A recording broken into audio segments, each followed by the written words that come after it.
The modern Middle East is a region troubled by war, terrorism, weak and failed states, and civil unrest. But how did it get this way? The map of today's Middle East was mostly drawn after the First World War, the war that planted many of the seeds of conflict that still plague Israel, Palestine, Iraq, Syria, and even Iran today.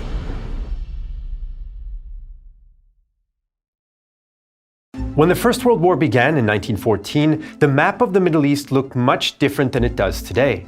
Most of the region was part of the Ottoman Empire and had been for centuries.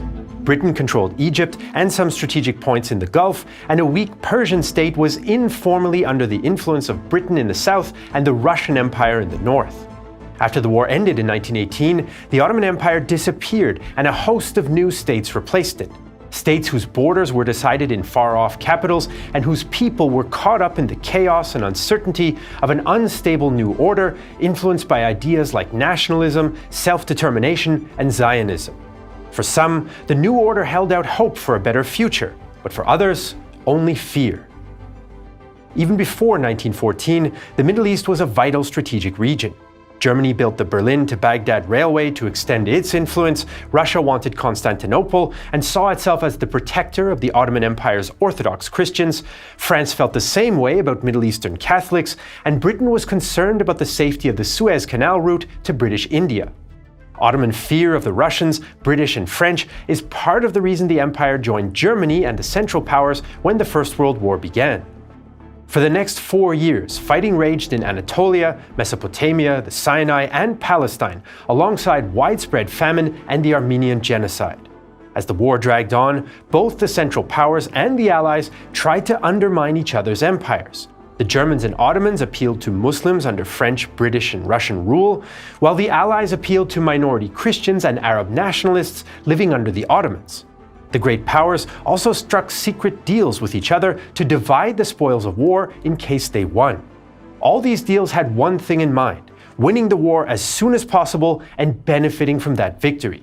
The contradictions and conflicts of wartime agreements could be sorted out later, or so they thought. One of these wartime deals was between the British Empire and the powerful Hashemite family of the Hijaz region, part of today's Saudi Arabia, but then part of the Ottoman Empire. The Hashemites were led by the Sharif of Mecca, Hussein ibn Ali al-Hashimi, who agreed to lead Arab tribes loyal to him in a revolt against the Ottomans. In exchange, the British promised that the Hashemites would rule a future independent Arab kingdom, but the deal was vague about borders. Hussein hoped that if the British won, his family could lay claim to new territories and power, and the way to legitimize this quest was through Arab nationalism. The Hashemites claimed that they represented the desire of Ottoman Arabs for freedom and their own national state, ideas that some Arab intellectuals and nationalist societies had indeed been calling for, though not necessarily under the Hashemites. This worked for the British, who positioned themselves as liberators. Many noble Arabs have perished in the cause of Arab freedom, at the hands of those alien rulers, the Turks, who oppressed them. These noble Arabs shall not have suffered in vain. So from 1916 to 1918, the Hashemites led the Arab revolt against the Ottomans, with British assistance via T.E. Lawrence, better known as Lawrence of Arabia. There is some debate about the military effectiveness of the uprising, but politically, it set high expectations for the peace, expectations that would be disappointed. The British knew their deal with Hussein violated a 1914 agreement with the French and Russians, which stated that any post-war land settlements would involve all the Allies. They also knew that the French had their own interests in the Middle East and might not be too keen on Arab independence. In late 1915, French diplomat François-Georges Picot made France's case clear. France would never consent to offer independence to the Arabs, though at the beginning of the war she might have done so. It was unthinkable that the French people would acquiesce in the placing of Christians of the Lebanon under a Mohammedan ruler. So Picot met with British diplomat Mark Sykes, which resulted in the secret Sykes-Picot Agreement of May 1916. Once the Ottomans were beaten, each ally would get its own sphere of direct and indirect influence in the Arab provinces and part of Anatolia, the French in the north and west, and the British in the southwest and south. Palestine was to be administered internationally, and earlier agreements gave other areas to Russia and Italy. Any future Arab kingdom would be under French and British influence. But there were doubters, like British Brigadier General George MacDonough. It seems to me that we are rather in the position of the hunters who divided up the skin of the bear before they'd killed it. I therefore think that any discussion at the present time of how we are going to cut up the Turkish Empire is chiefly of academic interest. So the British had promised the Hashemites an Arab kingdom, and the British and French had then divided up the same region between themselves. Palestine was the exception. There, the British made another controversial deal to help their war effort. The Zionist movement had existed since the 19th century and promoted the idea of a Jewish state. Zionist thinkers like Theodor Herzl considered several possible locations, but most settled on Palestine, which was the ancient homeland of the Jews and still home to a Jewish minority. Even before the war, Zionist Jews had been moving to Palestine, which created tensions with the Arab majority. We are a nation threatened with disappearance by the Zionist tide in this Palestinian land, a nation which is threatened in its very being with expulsion from its homeland. In 1917, the Allies were still struggling to win the war, and Russia dropped out after the revolution. At the same time, some in the British government, like David Lloyd George and Arthur Balfour, were sympathetic to the Zionist idea, an idea lobbied for by prominent British Zionists like Chaim Weizmann. London hoped that by supporting Zionism, the Jewish diaspora around the world might rally to the British cause. Some British politicians like Lord Curzon and Edwin Montagu, who was Jewish but anti-Zionist, opposed the idea, but in November 1917, Balfour sent a telegram to the Zionist Federation of Great Britain. His Majesty's government view with favour the establishment in Palestine of a national home for the Jewish people, and will use their best endeavours to facilitate the achievement of this object, it being clearly understood that nothing shall be done which may prejudice the civil and religious rights of existing non-Jewish communities in Palestine, or the rights and political status enjoyed by Jews in any other country. This was a dramatic commitment, but a vague one, since it was not clear whether national home meant state, and what the situation of the non-Jewish majority would be in practice.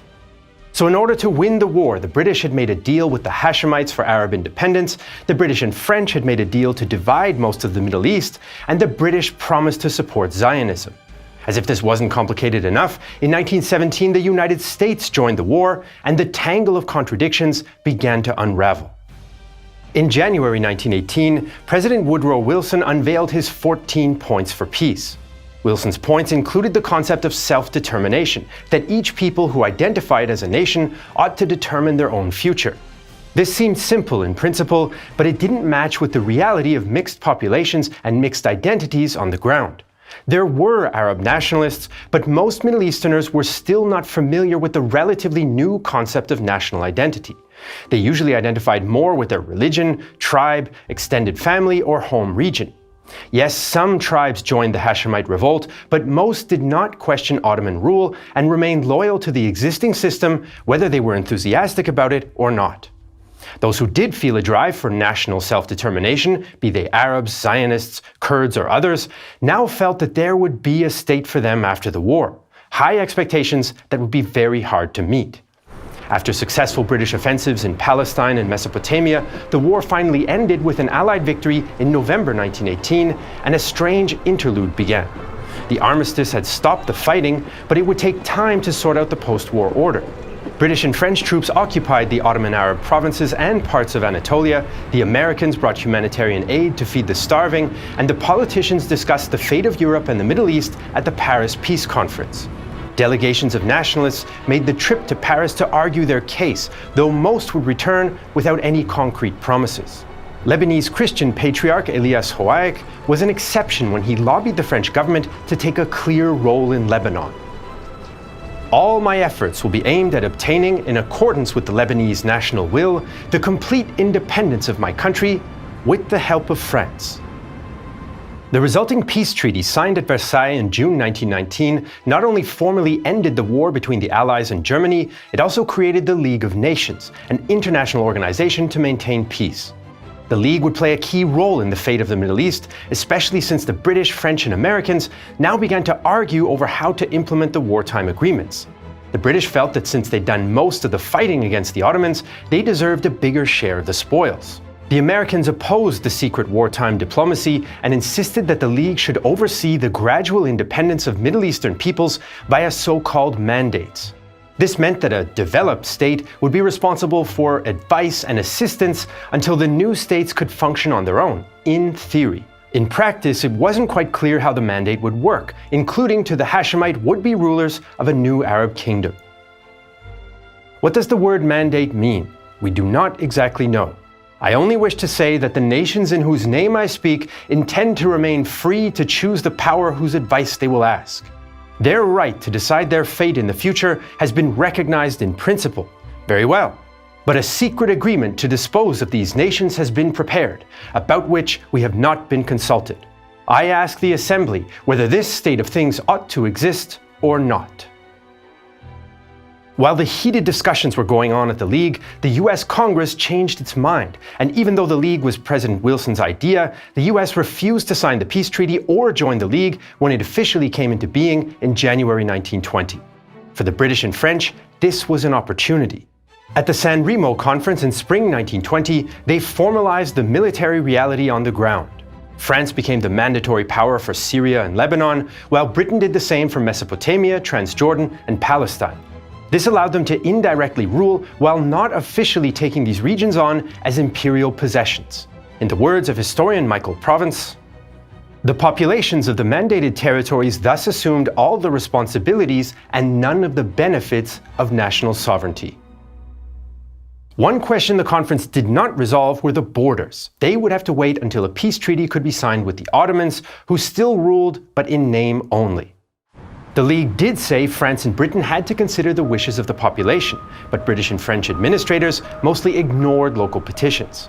The American King Crane Commission's survey received conflicting results. Some people wanted democracy, some wanted a greater Syria, including Lebanon and Palestine, some wanted British oversight, some French and some American, and some wanted a Hashemite king.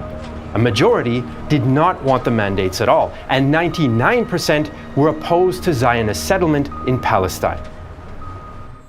After all the wartime deprivations and sufferings, the collapse of the Ottoman Empire, and a lack of a stable New World Order, it isn't surprising that there was widespread violence in the Middle East after the Great War ended.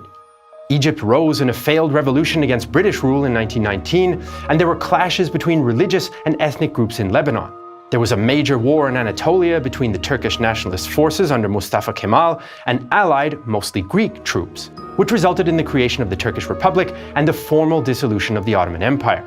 In Persia, the British wanted to counter Bolshevik Russian influence and secure access to oil, so they supported a coup by future Shah Reza Pahlavi, who took control of the country in 1921. But the violence that was the most intractable and arguably impacted the troubled future of the region most of all occurred in Palestine, Syria, and Iraq. In Palestine, the British mandate incorporated the Balfour Declaration, and British authorities encouraged Jewish settlement. Some 35,000 Jewish settlers arrived between 1919 and 1923, hoping for a better life. International Jewish organizations often helped settlers buy land, some of which, but not all, was previously infertile. Some also declared their desire not just for a Jewish homeland, but a Jewish state, which stoked tensions with Palestinian Arabs, as did the British administration working closely with Zionist groups. Some British officials and Jews wanted to curb settlement, but when enthusiastic Zionist supporter Herbert Samuel became British High Commissioner in Palestine, British support for settlement became more explicit. The British and some Zionists argued that settlement would benefit Arabs through economic improvements, but most Arabs saw things differently. Writer Musa Kazim al-Husseini complained to Colonial Minister Winston Churchill in August 1921. Jewish settlers depreciate the value of land and property and at the same time manipulate a financial crisis. Can Europe then expect the Arabs to live and work with such a neighbor? In response, Churchill reiterated his support for Jewish settlement. Things turned deadly with Arabs rioting in Jerusalem and an organized firefight at Tel Hai in 1920, claiming the lives of a handful on both sides. Tensions fully boiled over in May 1921 in the town of Jaffa. A fight between rival Jewish socialist groups near a mosque spun out of control and led to deadly rioting between Jews and Arabs. Arabs killed 47 Jews, and the next day, Jewish groups and British police retaliated, killing 48 Arabs. A British commission mostly blamed the Arabs, but admitted that their grievances stemmed from, quote, political and economic consequences of settlement and perceived pro-Jewish bias of the British. Zionist Zeev Jabotinsky felt that the time had come to build a metaphorical wall around the settlers. Zionist colonization can proceed and develop only under the protection of a power that is independent of the native population, behind an iron wall which the native population cannot breach. French rule in Syria and Lebanon got off to a violent start as well. Hussein's son Faisal had led Arab forces into Syria in 1918 and announced his claim to the throne of a Syrian kingdom. But the French would not give up control, so French Prime Minister Georges Clemenceau and Faisal agreed that Syria would become a de facto state under the French mandate. Faisal's Arab nationalist allies of the Syrian National Congress, however, wanted full independence and control over Lebanon and Palestine. A nationalist society informed Faisal of their position. "We are ready to declare war on both England and France." Faisal's priority was becoming king, so he reluctantly agreed to cancel the deal with the French and was crowned King of Syria on March 7, 1920. France threatened to invade, so Faisal now accepted their terms, but his answer arrived late, so a French army invaded Syria anyway from its base in Lebanon, and defeated the ragtag Arab army at the Battle of Maysalun in July. Faisal fled to Mesopotamia, but Maysalun became a symbol for Arab nationalism and resistance to European imperialism, as Ali Alawi has written. It was a military disaster, but its name has gone down in Arab history as a synonym for heroism and hopeless courage against huge odds, as well as for treachery and betrayal. Faisal's position between the French and the nationalists and his own family's ambitions have caused lots of historical debate about whether he was a power-hungry opportunist, a sincere pan-Arab nationalist, or both. In Mesopotamia, the British were also struggling. Their military was stretched thin across the region, bureaucrats fought departmental turf wars, and politicians argued about how much independence Mesopotamia would have, and whether it would be 1, 2, or even 3 states in the future. One thing soon became clear: the population was divided. Some of the urban elite were not against British control, while the ex-Ottoman Officers Association and much of the tribal countryside was. In June 1920, a local Arab politician warned British Administrator Gertrude Bell.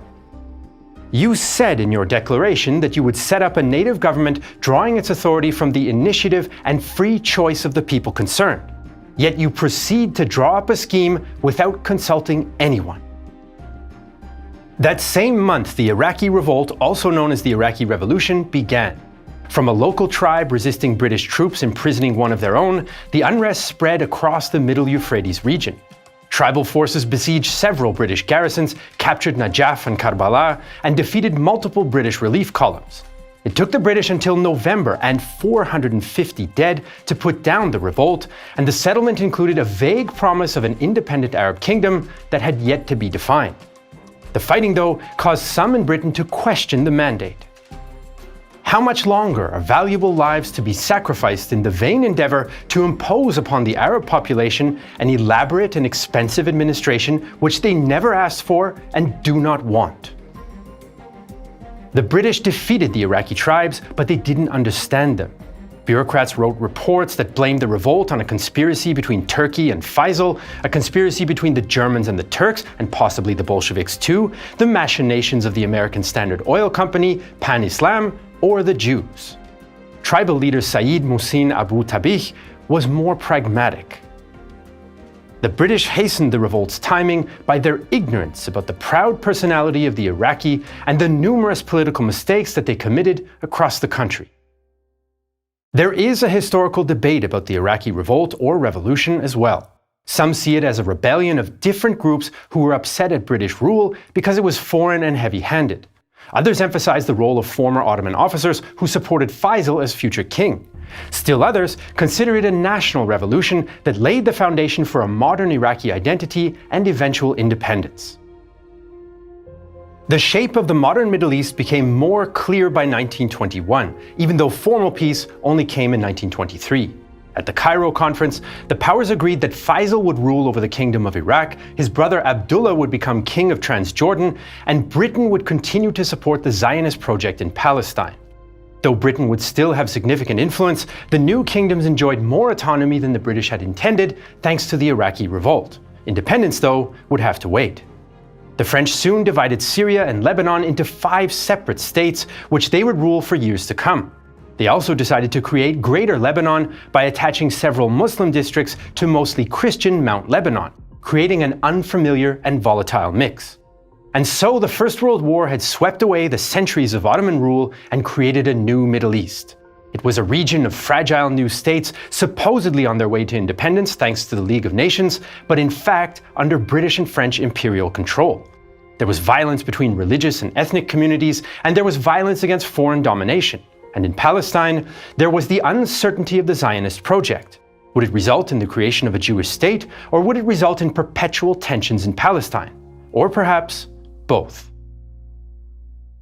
The roots of the Middle East conflict were planted after the First World War, but it really escalated during the Cold War, where the superpowers got involved and several wars were fought in the region. In the background, Israel was pursuing the acquisition of nuclear weapons, much like the US and USSR had done during and after World War II. And while the nuclear arsenals expanded, the Soviet Union also pursued their vision of nuclear-powered communism by rapidly increasing the production of nuclear reactors. Whole cities were built to accommodate the new atomic elite that would help produce limitless energy. I bet you have the name of one of these cities, Pripyat. If you're interested to learn more about the Soviet nuclear program from its origins in World War II to the Chernobyl disaster and beyond, you can watch our new documentary series Red Atoms exclusively on Nebula. Nebula is a streaming service that we're building together with other creators and where we don't have to worry about the algorithm or advertising guidelines and where viewers directly support creators. If you go to nebula.tv/thegreatwar, you can get 40% off an annual subscription. For just $30 a year, you can watch Red Atoms or our other Nebula original series and much more. And that's not all. Apart from watching other creators' original documentaries like the Battle of Britain series from Real Engineering, your Nebula subscription also includes classes, where you can learn useful skills directly from Nebula creators. In our newest class, I take you through the entire production process of a real-time history video and give you a glimpse behind the scenes of what it takes to produce a great history documentary. And of course, on Nebula you can also watch all our videos ad-free and usually earlier than on YouTube. And if you really want to support us and the idea behind Nebula, this December you can get the Nebula Lifetime Membership. It allows us and Nebula to invest more into original documentaries that we couldn't produce on YouTube, to further improve Nebula and bring it to even more platforms, plus it supports us at Real-Time History directly. That's nebula.tv/thegreatwar.